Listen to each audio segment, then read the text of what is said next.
हम इंटरनेट पर दिखाई गई हर चीज पर विश्वास नहीं करते, लेकिन हमारी टेक्स्ट बुक्स का क्या, जो हमें बचपन से रटाई जा रही है। जी हाँ दोस्तों, बचपन से रटी रटाई चीजें भी कभी कभार गलत साबित हो जाती हैं।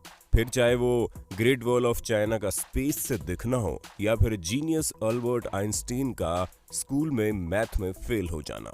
इसलिए दोस्तों दिल थाम कर बैठिए, क्योंकि आज हम आपको उन झूठ के बारे में बताने वाले हैं जिन्हें आप सदियों से सच मानते आ रहे हैं। और अंत में जो सच्चाई हमने आपके सामने रखी है ना, उसे जानकर आप हंसी से लोटपोट हो जाएंगे।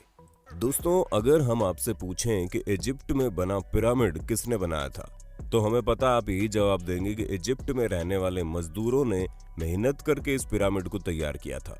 लेकिन हम आपके भ्रम को तोड़ते हुए ये कहना चाहते हैं कि बिल्कुल भी सच नहीं है। असल में इस पिरामिड को बनाने वाले ज्यादातर लोग मजदूर थे ही नहीं। जी हाँ, इस पिरामिड को बनाने के लिए एंशिएंट इजिप्ट की अच्छी खासी पॉपुलेशन ने अपना बढ़ चढ़कर योगदान दिया था, जहां करीब 85 सालों तक, जिसमें 2589 बीसी से लेकर 2504 बीसी का समय लगा। और इतने समय के अंतराल में इजिप्ट के रहने वाले लोगों ने अपना खून पसीना करके इस पिरामिड को तैयार किया था, ताकि वो अपने नेशनल आइकॉन को खड़ा कर सके। ऐसे में जो लोग इतने बड़े बड़े पत्थरों को नहीं उठा सकते थे, उन्होंने यहाँ पर काम करने वाले लोगों के लिए खाना, रहने और बाकी चीजों की व्यवस्था की। यानी कि हर इंसान ने अपने लेवल का काम किया, जिसमें कुछ लोग सिक्योरिटी के लिए काम करते थे, तो कुछ लोग भारी भरकम पत्थरों को जुटाने के लिए दूर दराज इलाकों में चले जाते थे, ताकि वो अपने नेशनल आइकॉन को खड़ा कर सके। ऐसे में दोस्तों उनकी मेहनत रंग लाई और ये पिरामिड वाकई में दुनिया भर में जाना जाता है। चलिए दोस्तों, अब आपके सबसे फेवरेट माइकल जैक्सन की बात करते हैं, क्योंकि इस बात से कोई इनकार नहीं कर सकता कि माइकल जैक्सन ने पॉप म्यूजिक में एक अलग ही मुकाम हासिल किया था, जहां ये सिंगर के साथ साथ एक बेहतरीन डांसर भी थे और इनके डांस मूव तो वाकई माशाल्लाह थे। ऐसे में उनका मून वॉक करने का जो स्टाइल था वो लोगों में बड़ा फेमस हुआ। पर अफसोस दोस्तों, आपको जानकर हैरानी होगी कि इस मून वॉक को माइकल जैक्सन ने इवेंट नहीं किया था। हालांकि उन्होंने इसे सबसे पहले 1983 में परफॉर्म किया था।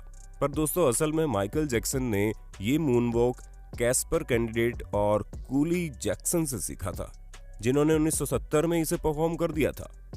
वहीं मार्शल मार्कियो ने भी इस मून वॉक को माइकल जैक्सन से पहले परफॉर्म कर दिया था, और इन सभी लोगों से पहले बिल बैले नाम के टैप डांसर ने भी इसे परफॉर्म किया था।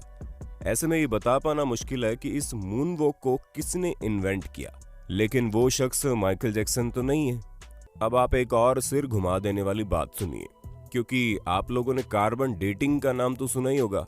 अरे नहीं दोस्तों, ये टिंडर में राइट लेफ्ट स्वाइप करने वाली डेटिंग नहीं है, बल्कि एक ऐसा मेथड है जिसके जरिए एटमॉस्फेयर में कार्बन डाइऑक्साइड के चेंज होने पर चीजों की असली उम्र बताई जा सकती है। ऐसे में आर्कियोलॉजिस्ट कार्बन डेटिंग का इस्तेमाल करके ये पता लगाते हैं कि उनके द्वारा खोजी गई चीजें कितनी पुरानी है, और इसी वजह से हम भी आपको जितनी भी चीजों की जानकारी देते हैं उनकी उम्र कार्बन डेटिंग के हिसाब से ही होती है। और विलर्ड लिबी नाम के जिस प्रोफेसर ने कार्बन डेट्स का पता लगाया था, और इस काम के लिए उन्हें नोबेल प्राइज भी मिला था।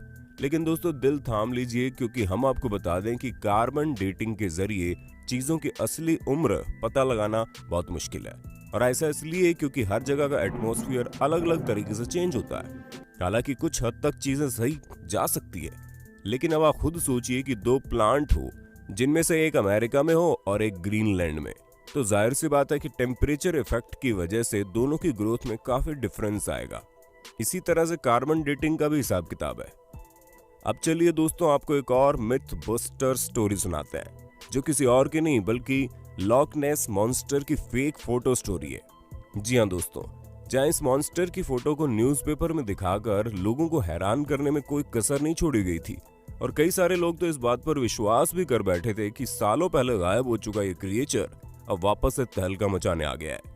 ऐसे में दोस्तों लॉक नेस को स्कॉटलैंड में देखे जाने की बात कही गई। इस तस्वीर को सबसे पहले रॉबर्ट केनेथ विल्सन ने 1934 में लोगों के सामने रखा, और करीब 60 सालों तक इनकी ली गई इस तस्वीर को सच्चा समझा जा रहा था। लेकिन वो कहते हैं ना कि झूठ के दिन 4, सच चले 1000 साल। हाँ दोस्तों, हमें पता है हमारी बनाई गई कहावत उतनी अच्छी नहीं है, लेकिन इस जगह पर बिल्कुल फिट बैठती है, क्योंकि 1994 में ये बात लोगों के सामने आ गई कि लॉक नेस मॉन्स्टर का जो शेप उस तस्वीर में था वो कुछ और नहीं बल्कि एक टॉय सबमरीन थी, जिसे पानी में इस तरह डाला गया था कि वो उस क्रिएचर की तरह दिखाई दे।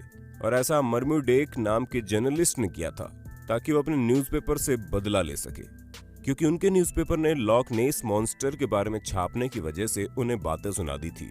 और इसी वजह से उन्होंने इतनी बड़ी कहानी रची जिसके चंगुल में दुनिया करीब 60 सालों तक थी। दोस्तों, जब आप दुनिया के अजूबों के बारे में सोचते होंगे तो आपके दिमाग में सबसे पहले क्या आता होगा? माचू पिच्चू, ताजमहल या ग्रेट वॉल ऑफ चाइना? लेकिन बाकी सबका तो ठीक है, लेकिन ग्रेट वॉल ऑफ चाइना के बारे में हम आपको बता दें कि इतना भी ग्रेट नहीं है कि स्पेस से दिखने लग जाए। जी हाँ दोस्तों, क्योंकि सच्चाई तो ये है कि ये इतना बड़ा भी नहीं है कि इसे हमारे एटमॉस्फेयर के बाहर किसी भी जगह से देखा जा सके, फिर चाहे वो मून ही क्यों ना हो जो हमारे सबसे करीब है। और ये हम अपने मन से नहीं कह रहे, बल्कि खुद नासा ने इस बात को साबित किया है। हालांकि भले ही 21,196 किलोमीटर लंबी हो, लेकिन अगर हम इसकी चौड़ाई की बात करें तो ये बॉटम से मात्र 20 फुट चौड़ी है और टॉप से केवल 16 फुट चौड़ी है।